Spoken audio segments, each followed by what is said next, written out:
toutes et à tous. Je suis aujourd'hui de retour à la tourbière d'Orthoville car je souhaite profiter de cette matinée estivale où on a de la brume là, qui commence à arriver et je pense que quand je vais arriver sur l'étang ça pourrait être sympa et dans les environs ça pourrait donner quelques photos, je l'espère, intéressantes. Ces derniers temps je me suis pas mal questionné sur ma photo justement et je me suis demandé pourquoi certaines de mes photos ne me plaisaient pas spécialement et pourquoi certaines autres photos me plaisaient particulièrement. Et ce que j'ai remarqué, c'est que dans les photos que j'appréciais particulièrement, il y avait toujours un sujet clairement défini et je me suis aperçu que dans certaines de mes photos, il n'y avait pas vraiment de sujet. Le sujet en lui-même, c'était parfois juste le paysage et peut-être que ça ne suffit pas à faire un sujet. Ça va être là toute la question de cette sortie. Je me suis arrêté sur une première scène pour laquelle j'ai sorti le 100-400 car ce que je souhaite aller chercher, c'est un arbre mort qui se trouve un petit peu plus loin et qui est juste encadré de deux petits buissons au premier plan. Je vous montre ça sur l'écran de l'appareil photo. Voici la scène que j'ai composée. Comme je vous le disais, mon sujet, et c'est là aussi le sujet de cette sortie, est clairement identifié. Il s'agit de cet arbre mort qui commence à prendre un petit peu la lumière du soleil levant. On a de part et d'autre ces deux petits buissons au premier plan qui viennent l'encadrer et lui, je l'ai volontairement centré. Ce qui peut me gêner un petit peu dans cette scène, c'est le ciel au-dessus. Alors je ne sais pas trop finalement ce que je ferai de cette partie de la photo. Est-ce que je recadrerai pour la cacher et pourquoi pas me concentrer uniquement sur le bas de l'image en faisant un recadrage beaucoup plus serré. Pour l'instant, je n'ai pas encore tranché. Je vais vous parler un petit peu des réglages. Je suis à 250 mm environ, à f8 au 15e ISO 100 et j'ai fait bien sûr le point sur le tronc d'arbre et j'ai mis un retardateur de 10 secondes. Je prends une nouvelle image et je vous montre le résultat.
L'objectif de cette sortie n'est pas forcément d'apporter des réponses à la question du qu'est-ce que c'est que le sujet en photo de paysage, mais simplement d'apporter des pistes de réflexion et de voir éventuellement en échangeant à travers les commentaires comment on peut arriver ensemble à définir ce que c'est que le sujet en photographie de paysage.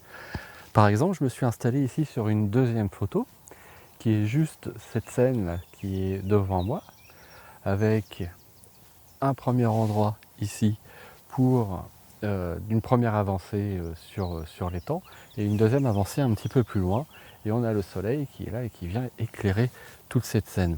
Alors ici, il n'y a pas de point d'accroche particulier dans cette scène, on ne peut pas forcément identifier un sujet clair. Le sujet, c'est peut-être juste le paysage et la lumière qui l'éclaire. Alors, est-ce que ça suffit à faire un sujet de photo de paysage, juste cette lumière et ce paysage? Qu'est-ce que vous en pensez, vous?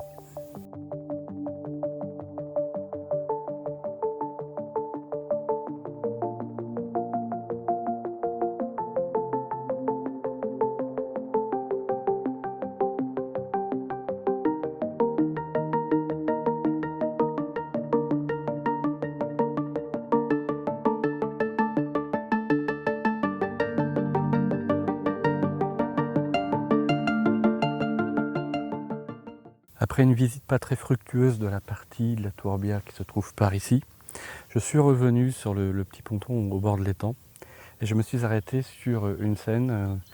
C'est pas la première fois que je photographie cet endroit-là, mais cet arbre mort là qui ressort sur l'autre côté de la rive est un bon sujet. J'ai toujours un petit peu de mal à trouver des compositions qui fonctionnent avec lui. Donc je vais tenter des nouvelles choses aujourd'hui et je vais tenter des nouvelles choses avec le 100-400. Je vous montre ce que j'ai composé en filmant sur l'écran de l'appareil.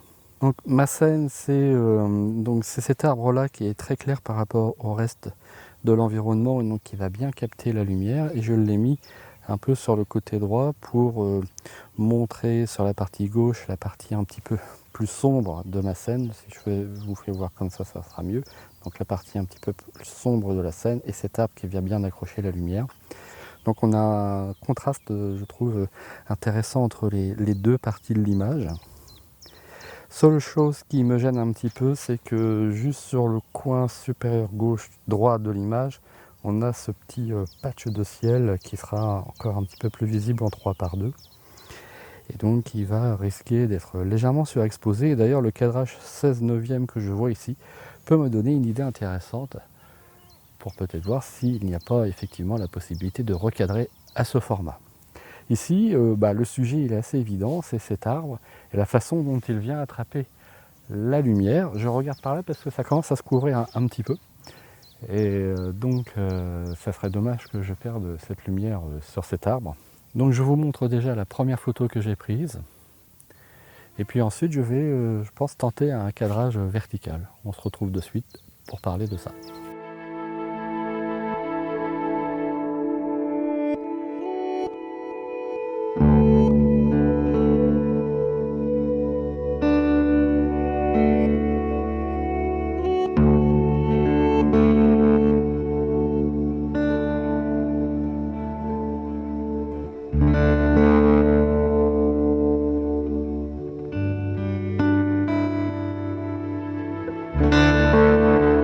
Je me suis mise en place pour ma composition au format vertical. Cette fois-ci, j'ai serré un petit peu plus puisque je suis arrivé à environ 200 mm, vraiment pour aller cadrer de manière beaucoup plus proche sur l'arbre. Alors ici, il n'y a aucun doute sur le sujet, on est en plein dessus. Et c'est toujours le même, hein, cet arbre un petit peu clair. Alors j'ai conservé, y compris au moment de la prise de vue photo, le ratio 16/9, car je trouvais que c'était assez intéressant sur cette scène. En termes de composition, rien de très compliqué, il faut juste que je fasse attention à ce que le haut de l'arbre ici ne soit pas trop près du bord de mon image. Et j'ai toujours ce petit problème avec ce patch de ciel ici en haut à droite qui est assez clair, donc qui va avoir vite tendance à être un petit peu surexposé. Mais je pense que ça reste récupérable.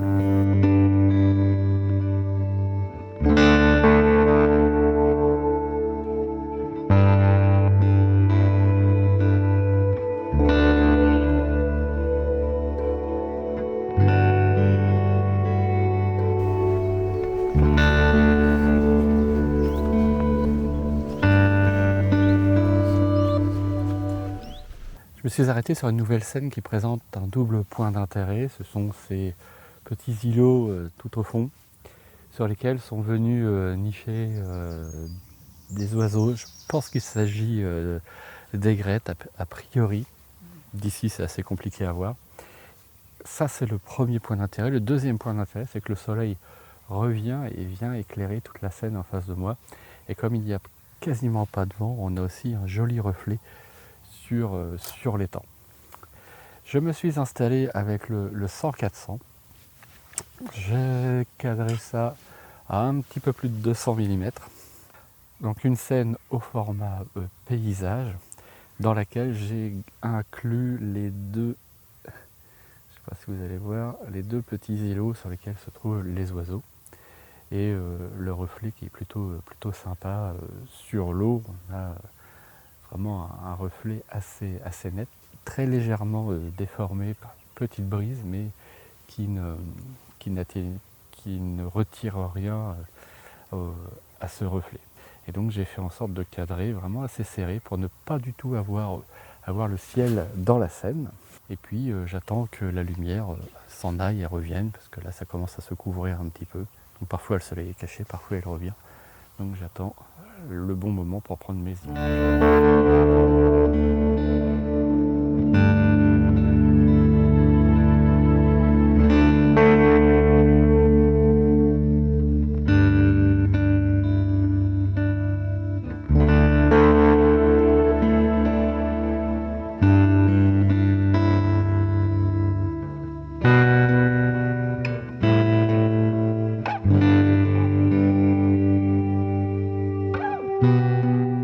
Pour revenir sur le sujet du jour, eh bien ici il y a un peu un mélange, c'est-à-dire que le sujet c'est à la fois le paysage dans sa globalité, mais dans ce paysage, en incluant un point d'intérêt un petit peu plus fort, je rehausse l'intérêt que va avoir cette scène. Si j'avais eu la même scène sans les oiseaux, elle aurait été beaucoup moins intéressante parce que je n'aurais pas eu ces petits points blancs qui rajoutent de l'intérêt à ce paysage. Donc par moment, donc, pour apporter un intérêt supplémentaire sur une image, ça peut être bien, même si on cadre un paysage assez global. Je trouve que ça peut être intéressant de rajouter ce petit point d'intérêt supplémentaire qui va justement permettre à l'œil du spectateur de rester un petit peu plus longtemps dans l'image et d'être un petit peu interrogé par ce qu'il voit à l'intérieur. Dites-moi ce que vous pensez de cette idée.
C'est la fin de cette sortie qui avait pour thème la vaste question du sujet en photographie de paysage.